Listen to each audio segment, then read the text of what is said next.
নমস্কার বন্ধুরা, আমি ইন্দ্রাণী আবার চলে এসেছি তোমাদের সকলের কাছে একটি নতুন গল্প নিয়ে। শুরুতেই একটা অনুরোধ করছি সবাইকে, আমার চ্যানেল এক ঝাঁক ইচ্ছেডানা বাই ইন্দ্রাণী যদি তোমাদের ভালো লাগে তাহলে চ্যানেলটা সাবস্ক্রাইব করে আমাকে উৎসাহ দিও। এছাড়া লাইক, কমেন্ট ও শেয়ার করতেও ভুলো না যেন। আর নতুন নতুন গল্পের আপডেট পেতে হলে বেল আইকন অল করে দিও সবাই। শুরু করছি আজকের গল্প। আশা করছি তোমাদের সবাইকে পাশে পাবো। চলো আজ একটু ননসেন্সের দুনিয়ায় ঘুরে আসা যাক। চারিদিকের পরিবেশ আজ বড়ই ভারাক্রান্ত। এর মধ্যে মনকে একটু সতেজ রাখতে নির্মল হাসির জুড়ি নেই। আজ তাই সব তত্ত্বকথা শিখে তুলে রেখে সোজা চলে যাচ্ছি সুকুমার রায়ের ননসেন্সের দুনিয়ায়। সুকুমার রায়, যিনি বাংলা সাহিত্যকে উপহার দিয়ে গেছেন তার অমূল্য সাহিত্যের রত্নভাণ্ডার। সেই ভাণ্ডার থেকে আজ একটি রত্নের সাক্ষাৎ আমরা পাব। তার নাম দাশু বা দাশরথী। নাম তার যাই হোক, তার কাজকর্মের জন্য স্কুলের সবাই তাকে ডাকতো পাগলা দাশু। এই দাশুকে নিয়েই নানান গল্প রয়েছে। তার মধ্যে আজ যে গল্পটি তোমাদের শোনাবো তার নাম হলো দাশুর কীর্তি। গল্প শুনে তোমরাই বিচার করো, দাশু পাগলা নাকি জিনিয়াস।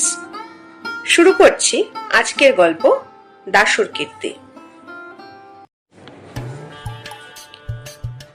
নবীন চাঁদ স্কুলে এসেই বলল কাল তাকে ডাকাতে ধরেছিল। শুনে স্কুল শুদ্ধ সবাই হাঁ হাঁ করে ছুটে আসলো। ডাকাতে ধরেছিল? কি বলিস রে? ডাকাত না তো কি, বিকেল বেলায় সে জ্যোতিলালের বাড়ি পড়তে গিয়েছিল। সেখান থেকে ফিরবার সময় ডাকাতেরা তাকে ধরে তার মাথায় চাঁটি মেরে তার নতুন কেনা শখের পিরানটিতে কাদা জলের পিচকিরি দিয়ে গেল। আর যাওয়ার সময় বলে গেল, চুপ করে দাঁড়িয়ে থাক, নইলে দম করে তোর মাথা উড়িয়ে দেব। তাই সে ভয়ে আড়ষ্ট হয়ে রাস্তার ধারে প্রায় 20 মিনিট দাঁড়িয়েছিল। এমন সময় তার বড় মামা এসে তার কান ধরে বাড়িতে নিয়ে বললেন, রাস্তায় সংসেজে ইয়ার্কি করা হচ্ছিল। নবীন চাঁদ কাঁদো কাঁদা গলায় বলে উঠল, আমি কি করব, আমায় ডাকাতে ধরেছিল। শুনে তার মামা এক প্রকাণ্ড চড় তুলে বললেন, বের জ্যাঠামি। নবীন চাঁদ দেখলো মামার সঙ্গে তর্ক করাই বৃথা, কারণ সত্যি সত্যি তাকে যে ডাকাতে ধরেছিল একথা তার বাড়ির কাউকে বিশ্বাস করানো শক্ত। সুতরাং তার মনের দুঃখ এতক্ষণ মনের মধ্যেই চাপা ছিল। স্কুলে এসে আমাদের কাছে বসতে না বসতেই সে দুঃখ একেবারে উতলিয়ে উঠল।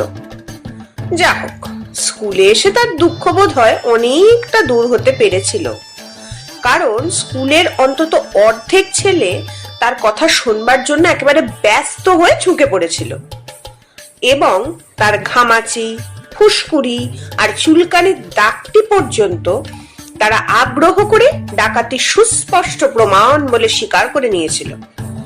দু একজন যারা তার কনুইয়ের আঁচড়টাকে পুরনো বলে সন্দেহ করেছিল, তারাও বলল যে হাঁটুর কাছে যে ছড়ে গেছে সেটা একেবারে টাটকা নতুন।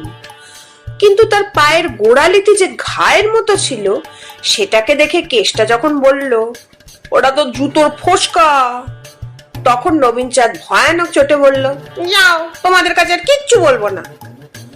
কেষ্টাটার জন্য আমাদের আর কিছুই শোনা হলো না। ততক্ষণে 10টা বেজে গেছে। ঢং ঢং করে স্কুলের ঘন্টা পড়ে গেল। সবাই যে যার ক্লাসে চলে গেলাম। এমন সময় দেখি পাগলা দাশু এক গাল হাসি নিয়ে ক্লাসে ঢুকছে। আমরা বললাম, এই শুনেছিস কাল নবুকে ডাকাতে ধরেছিল? যেমন বলা অমনি দাশরথী হঠাৎ হাত পা ছেড়ে বই টই ফেলে করে হাসতে হাসতে একেবারে মেঝের ওপর বসে পড়ল। পেটে হাত দিয়ে গড়াগড়ি করে একবার চিত হয়ে একবার উপুর হয়ে তার হাসি আর কিছুতেই থামে না। দেখে আমরা তো অবাক। পণ্ডিত মশাই ক্লাসে এসেছেন, তখনও পুরো দমে তার হাসি চলেছে। সবাই ভাবলো ছোঁড়াটা খেপে গেল নাকি। যা হোক, খুব খানিকটা হুটোপুটির পর সে ঠান্ডা হয়ে বইটই গুটিয়ে বেঞ্চের উপর উঠে বসলো। পণ্ডিত মশাই বললেন, ওরকম হাসছিলে কেন? দাশু নবীন চাঁদকে দেখিয়ে বলল, ওই ওকে দেখে। পণ্ডিত মশাই খুব কড়া রকমের ধমক লাগিয়ে তাকে ক্লাসের কোনায় দাঁড় করিয়ে রাখে। কিন্তু পাগলা তাতেও লজ্জা নেই। সে সারাটি ঘন্টা থেকে থেকে বই দিয়ে মুখ আড়াল করে ফিক ফিক করে হাসতে লাগলো। টিফিনের ছুটির সময় নবু দাশুকে চেপে ধরলো। কিরে দেশো, বড় যে হাসতে শিখেছিস? দাশু বলল, হাসবো না? তুমি কাল দু চুনি মাথায় দিয়ে কিরকম নাচটা নেচেছিলে, সে তো আর তুমি নিজে দেখোনি। দেখলে বুঝতে কেমন মজা। আমরা সবাই বললাম, সে কিরকম? ধুচুনি মাথায় নাচছিল মানে? দাশু বলল, তাও জানো না? ওই কেসটা আর জগায়। ওই যা বলতে বারণ করেছিল। আমি বিরক্ত হয়ে বললাম, কি বলছিস ভালো করেই বল না। দাশু বলল, কালকে সেটেদের বাগানের পেছনে দিয়ে নবু একলা একলা বাড়ি যাচ্ছিল। এমন সময় দুটো ছেলে, তাদের নাম বলতে বারণ আছে, বলবো না, তারা দৌড়ে এসে নবুর মাথায় ধুচুনির মতো কি একটা চাপিয়ে তার গায়ের উপর আচ্ছা করে পিচকিরি দিয়ে হুট করে পালিয়ে গেল। নবু ভয়ানক রেগে বলল, ও তুই তখন কি করছিলি? দাশু বলল, তুমি তখন মাথার থলি খুলবার জন্য ব্যাঙের মতো হাত পা ছুড়ে লাফাচ্ছিলে। দেখে আমি বললাম, ফের নড়বি তো দড়াম করে মাথা উড়িয়ে দেব। তাই শুনে তুমি রাস্তার মধ্যে কাঠ হয়ে দাঁড়িয়ে রইলে। তাই আমি তোমার বড় মামাকে ডেকে আনলাম। ভালো করিনি? নবীন চাঁদের যেমন বাবুয়ানা তেমনি তার দেমাক। সেই জন্য কেউ তাকে পছন্দ করতো না।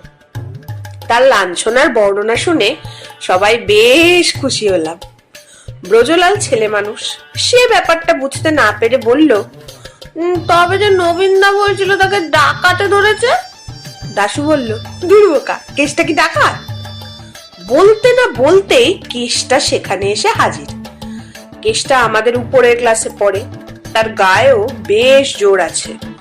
নবীন চাঁদ তাকে দেখবা মাত্র শিকারী বিড়ালের মতো ফুলে উঠল, কিন্তু মারামারি করতে সাহস পেল না। খানিকক্ষণ কটমট করে তাকিয়ে সেখান থেকে সরে পড়ল। আমরা ভাবলাম গোলমাল মিটে গেল। কিন্তু তার পরদিন ছুটির সময় দেখি নবীন তার দাদা মোহনচাঁদকে নিয়ে হনহন করে আমাদের দিকে আসছে। মোহনচাঁদ এন্ট্রান্স ক্লাসে পড়ে, সে আমাদের চাইতে অনেক বড়। তাকে ওরকম ভাবে আসতে দেখেই আমরা বুঝলাম এবার একটা কাণ্ড হবে। মোহন এসেই বলল, কেসটা কই?